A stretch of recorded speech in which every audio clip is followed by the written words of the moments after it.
이 영화를 로맨스 영화라고 생각하고 보셨다면은 좀 실망감이 좀 크겠다라는 생각이 듭니다. 박정민 씨도 그렇고 이성민 씨도 그렇고 윤아 씨도 그렇고 다 좋았지만 저는 가장 좋았던 배우는 딱 하나 생각나는 영화가 있습니다.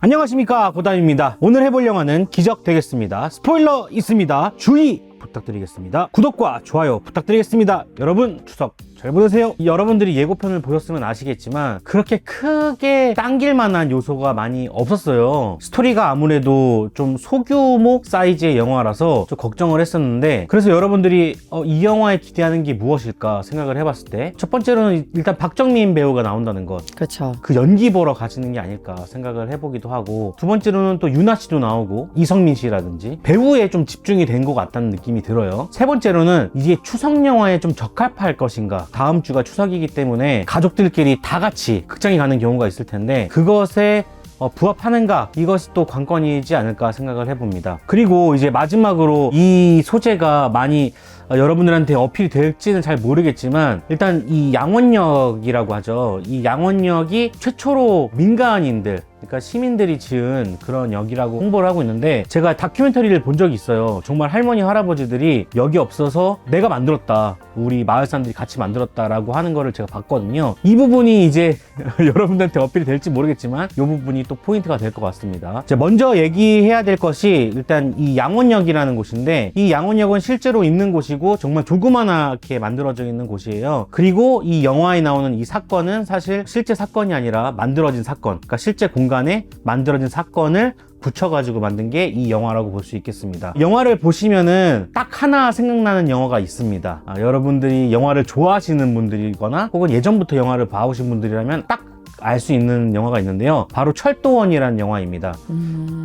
네, 철도원이라는 영화와 비교를 안 할 수가 없다고 생각을 합니다. 철도원은 제가 굉장히 좋아하고 고등학교, 중학교 시절에 어떤 우상같이 생각했던 히로스의 료코가 나왔던 그런 영화죠. 사실 철도원이라는 영화는 히로스의 료코가 주인공이 아닙니다. 주인공은 철도원이 주인공인 거고, 히로스의 료코는 약 한 20분 정도밖에 나오지 않습니다. 아, 진짜요? 네, 그래서 히로스의 료코가 주연으로 끌고 가는 영화가 아니에요. 근데 포스터를 그때 당시에 이제 한국, 일본 사이에서 너무 유명했기 때문에 맞아요. 포스터를 아예 이걸로 해버리는 바람에 이제 히로스의 료코가 주인공이겠구나 생각하시는 분들이 많았지만 조연이라는 거, 그런 영화가 있었는데 그 영화의 소재를 매우 많이 차용을 했습니다. 철도원을 베꼈다 혹은 철도원의 아류작이다 라고 얘기하시는 분들이 있을 수 있겠지만 저는 그렇게 격하고 싶지만은 않고요. 비슷한 영화의 부류고 영향을 받았다 정도로 저는 얘기를 하고 싶습니다. 아무래도 이야기하고자 하는 방향이 완전히 다르기 때문에 그렇게 봐야 될 것 같아요. 철도원 같은 경우는 이제 철도원, 아주 강직하고 고집스럽게 철도원을 하려 했던 주인공의 이야기를 그렸다면은, 이번 영화는 좀 더 가족의 바탕을 두고 있기 때문에 결이 좀 다른 영화가 아닐까 저는 생각을 해보고요. 좀 더 쉽게 말을 하자면 철도원의 좀 확장판이라고 이야기할 수 있을 것 같아요. 이 철도원의 주인공은 비슷한 인물이 이성민 씨, 이 히로스의 료코, 이꼬르 이수경 씨가 맡았던 그 캐릭터가 비슷하다고 얘기를 할 수 있겠습니다. 어떻게 보면 주인공이 박정민 씨는 아들이잖아요. 이성민 씨의 아들로 나오는데 새로 생긴 인물이 주인공이 됐다 보니까 아무래도 이야기가 좀 더 확장되어졌다라고 생각하시면 더 좋을 것 같아요. 이야기가 확장됐다 보니까 초반부에는 박정민 씨와 윤아 씨의 어떤 로맨스를 좀 더 그리고 있습니다. 어떻게 보면은 로맨스라기보다는 좀 학원물에 좀 더 가깝다라고 생각을 했는데, 박정민 씨와 윤아의 어떤 로맨스가 전 되게 알콩달콩 좀 귀엽게 봤어요. 아무래도 배경이 시골이다 보니까 좀 더 순수한 그런 느낌이 많이 묻어났던 것 같고, 그 시대로 완전히 들어갔다고는 얘기하지 못하겠지만 어쨌든 순수한 면이 많이 그려졌고 그 부분이 많이 와닿았다. 저는 이런 영화를 뭐 이렇게 부르고 싶진 않지만 마땅히 딱 단어가 생각이 안 나서 이렇게 부르자면 착한 영화다 라고 싶을 정도로 과거에 좀 순진했던 그런 마음들이 많이 보였던 부분이 아니었나 생각을 하고요. 만약에 이 영화를 로맨스 영화라고 생각하고 보셨다면은 좀 실망감이 좀 크겠다라는 생각이 듭니다. 마을의 이야기, 좀 더 들어가보면 가족의 이야기를 다루는 것이지 박정민 배우의 어떤 로맨스를 그리고 있는 영화가 아니기 때문에 예고편을 보셔서 좀 헷갈리셨던 분들에게는 좀 실망감이 좀 클 수도 있겠다 라는 생각이 듭니다. 아무래도 홍보가 그 부분이 제일 홍보할 수 있는 부분이었다고 생각을 해요. 뒷부분들은 좀 숨기는 게 낫지 않았을까 저도 생각을 해보고, 그렇기 때문에 예고편이나 다양한 프로그램들에서 그렇게 표현한 것이 아닐까 저는 생각을 해보고 마땅히 저 같았어도 그랬지 않았을까 생각을 해봅니다. 구독과 좋아요 부탁드리겠습니다. 여러분 추석 잘 보내세요. 그리고 스포일러가 있는 방송이지만 스포일러를 사실 안 하고 싶은 게 여러분들이 그 자체로 느끼셨으면 좋겠다는 생각을 해보고 사실 힌트를 드렸는데 철도원을 보신 분들이라면 당연히 아실 수 있는 포인트예요. 제가 더 이상은 이야기하지 않겠습니다만 중간에 눈치챌 수 있습니다. 그리고 눈치채고 나서도 사실 그게 중요한 게 아니에요. 왜냐면 그 이후로도 이야기가 끌고 나가고 있기 때문에 여러분들이 참고하시면 좋을 것 같고요. 내용이 아무래도 좀 숨겨져야 되는 부분들이 있기 때문에 제가 얘기를 더 못하겠지만 다른 부분 배우들을 좀 얘기를 해보도록 하겠습니다. 박정민 배우야 뭐 더 얘기하는 게 의미가 없죠? 의미가 없어요. 네, 믿고 보는 배우인데. 네, 굳이 뭐 충무로를 이끌고 있는 배우기 때문에 제가 더 이상 언급할 건 없을 것 같고 이성민 배우도 사실 격차가 좀 있어서 그렇지 영화마다의 격차가 좀 있어서 그렇지 이제 작품에 따라서 이제 그 캐릭터가 더 돋보이냐 안 돋보이냐 이 차이인 건데 이성민 배우의 어떤 커리어를 보면은 좋았다가 나빴다가 좋았다가 나빴다가 이렇게 계속 작품에 따라서 계속 영향을 받거든요. 근데 이번엔 좀 좋았다 쪽으로 좀 가는 것 같아요. 걱정 안 하셔도 될 것 같다라는 생각을 해보고요. 두 배우가 남았는데 좋았다고 생각을 합니다. 이제 한 배우는 유나입니다. 유나 씨가 아무래도 엑시트 때 어느 정도 이제 연기자로서 입지를 좀 굳혀가고 있다고 생각을 했는데 그쵸. 네, 이번 영화로서 유나 씨의 커리어는 배우로서 커리어를 이제 찍었다 라고 저는 생각을 합니다. 그 정도예요? 뭐 유나 씨가 빛날 구석은 많이 없었지만 나오는 캐릭터가 굉장히 매력적이에요. 되게 능동적인 여성상을 그리는데 그게 미워 보이지 않고 되게 이뻐 보이는, 만약에 저런 딸내미 있으면 참 좋겠다라는 생각이 들 정도로 진짜요? 네, 그런 어떤 캐릭터를 맡았고 박정민 씨와의 케미가 좋았다라고 생각을 합니다. 어떻게 보면은 유나 씨가 연기를 잘한 것도 있지만 캐릭터가 워낙 좋았다 라고 생각을 해서, 자, 그리고 박정민 씨도 그렇고 이성민 씨도 그렇고 유나 씨도 그렇고 다 좋았지만 저는 가장 좋았던 배우는 박정민 씨의 누나로 나왔던 이수경 씨인데요. 어디선가 봐왔던 배우라고 생각을 하는데 딱히 이렇게 딱 어디서 봤지? 라고 생각이 드는 배우는 아니었어요. 근데 이 역할에 정말 딱이었다. 제가 어떤 영화를 보면서 배우의 캐릭터를 좀 더 집중적으로 보는 타입은 아니거든요. 화면에 대한 뭐 미장센이라든지 아니면 소품이라든지 미술 뭐 이런 쪽으로 더 많이 보는 사람인데, 그래서 더 좀 놀랐던 것 같아요. 제가 영화를 몰입하면서 이 캐릭터는 이 사람밖에는 생각이 안 난다라고 생각이 들었던 배우였습니다. 다른 누구를 상상할 수 없었고 이수경 배우가 연기를 해서 너무 좋았어요. 새로 보는 영화고 새로 보는 캐릭터인데 이 캐릭터는 정말 이 사람이다, 그냥 이 사람밖에 상상이 안 가요. 그냥 이상적인 어떤 누나? 정말 보는 내내 계속 씩 웃으면서 봤던 것 같아요.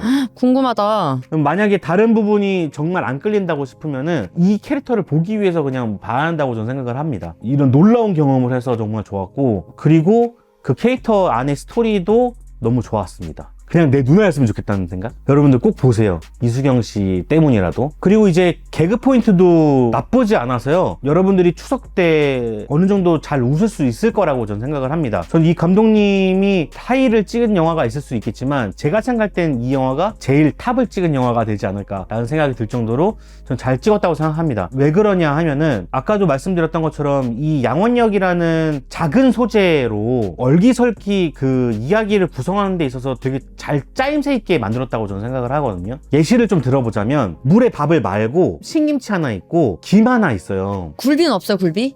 굴비는 없어요. 차린 게 없는 거죠. 차린 게 없이 먹는 건데 이 차린 게 없는데도 그 조합을 되게 잘해가지고 김도 한번 싸먹고 물에 말아서, 물에 안 말아서 또 김치도 한번 얹어서 먹어보고, 또 이제 김치도 얹고 물도 말아서 김도 한번 싸나 먹어보고, 차린 거 없는데 조합을 되게 잘하는 듯한 느낌이 들었어요. 연출이 좋아요. 그러니까 연출이 좋다고 하기에도 좀 애매하지만 군더더기 없는 대사도 되게 좋았고요. 보면서 그냥 이병헌 감독님이 생각이 났거든요. 이병헌 감독님이 그 대사빨이 되게 있잖아요. 그러니까 대사빨이 그렇게 있다고 생각은 안 들지만 군더더기 없이 되게 대사를 잘 조합을 하고 있다고 생각을 했고, 그 유나 씨의 스토리, 박정민 씨의 스토리, 이성민 씨의 스토리, 이수경 씨의 스토리가 잘 이렇게 조합이 돼가지고 한 입 싸먹는 듯한 느낌이 들거든요. 그리고 여러분들이 이제 거슬리는 부분 혹은 점수를 낮게 주는 부분이 아마 이 부분이 아닐까 생각을 합니다. 심파 요소인데요. 우리나라에서 심파가 필요하다는 이유는 제가 많은 클립에다가 넣어놨습니다. 여러분들이 그거 보시면 좋을 것 같고요. 저는 심파에 대해서 나쁘게 보지 않아요. 영화적인 요소라고 생각을 하고 있기 때문에 저는 좋다고 생각을 하고, 그 요소가 추석 시즌이라면 더더욱 전 좋다고 생각을 하죠. 저는 그렇게 생각해요. 이 좀비 영화에 심파를 넣는 것, 그러니까 좀비 영화는 우리가 좀비 영화를 느끼기 위해서 가는 거잖아요. 근데 그 와중에 심파가 있다면은 거북스러운 거고. 그쵸.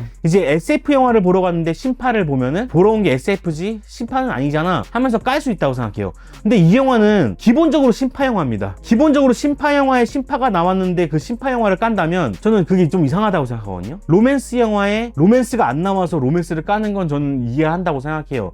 근데 이 영화는 누가 봐도 심파 영화거든요. 제목도 기적이고 드라마성이 짙고 예고편을 봐도 이건 분명히 울리려고 하는 요소가 있었다고 저는 다분히 느꼈는데 심파가 많이 나오네 라고 깐다면 저는 그게 좀 다르게 시선을 돌려야 되지 않을까 라고 저는 얘기를 하는데 그 심파가 어설프진 않아요? 어설프지 않아요. 저는 어설프지 않다고 생각해요. 왜냐면 이야기가 아까 말했던 것처럼 차려놓은 게 없는데 그것으로 잘 이끌었기 때문에 억지스럽지 않다고 저는 느껴졌어요.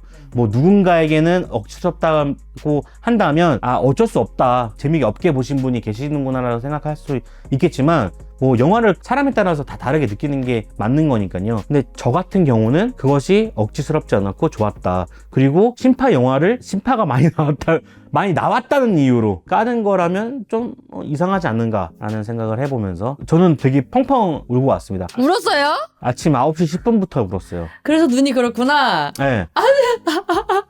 9시 10분부터 우는 건 쉽지 않습니다, 여러분. 사람들과 대화도 하고 밥도 먹고 저녁에 감정이 시크해졌을 때, 센치해졌을 때 영화를 보면서 우는 건 이해가 돼도 9시 10분에 우는 건 되게 쉽지 않아요. 되게 냉정해져 있는 상황이란 말이에요. 근데도 울었다는 건 억지스럽지 않았다 라고 저는 생각을 하는 거죠. 괜찮구나. 아침에 잘 안 울잖아요. 네, 그래서 만약에 할머니, 할아버지, 아버지, 어머니, 동생 이렇게 가족끼리 추석 때 보러 간다면은 이보다 좋은 영화는 없을 것이다. 그때 VOD가 풀릴 수 있을지 모르겠지만 VOD가 또 풀린다면 또 TV로도 같이 보면 좋겠네요. 볼 수 있으면 좋다고 생각을 합니다.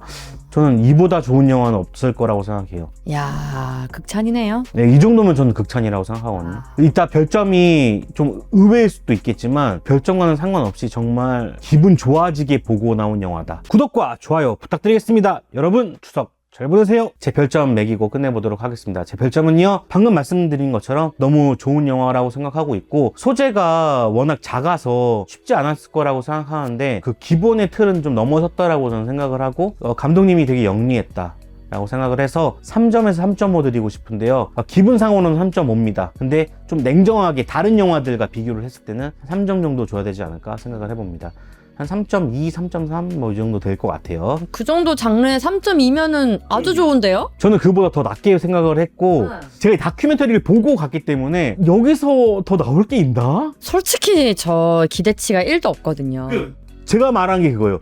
기대치가 없는 상황에서 이 정도 끌어올랐다는 건 이거는 정말 쉽지 않은 일이라고 정말 생각합니다. 잘 만든 건데. 별점 1점에서 시작했던 영화이기 때문에 쭉쭉쭉쭉 올라서 3점까지 올라왔다면은 만약에 SF 영화고 막 인터스텔라가 개봉을 해, 그럼 일단 기분이 상당히 이제 고조돼 있잖아요. 별점 4점에서 이제 4점부터 시작해서 조금씩 깎이는 거란 말이죠. 근데 이 영화는 기대치가 1도 없었단 말이야. 근데 올라가는 거라서 만약에 비교 대상은 안 되지만 작년에 추석에 개봉했던 성동일 주연의 영화 담보 그래요. 담보 영화랑 만약에 비교를 해본다면 저는 이쪽에 완승을 손을 들어주고 싶을 정도의 영화라고 생각을 합니다. 여러분들 추석 잘 보내시고요. 사실 보이스도 남아 있습니다. 여러분들 보이스도 기대해 주시고요. 전 다음에 또 찾아뵙도록 하겠습니다. 그럼 안녕히 계세요. 요 영상 보시면 더 좋을 것 같고요. 요 영상도 보시면 좋을 것 같습니다. 여러분들 제 채널은 멤버십으로 만들어지고 있습니다. 여러분 멤버십 해주신 분들 너무너무 감사드립니다. 여러분 행복하세요.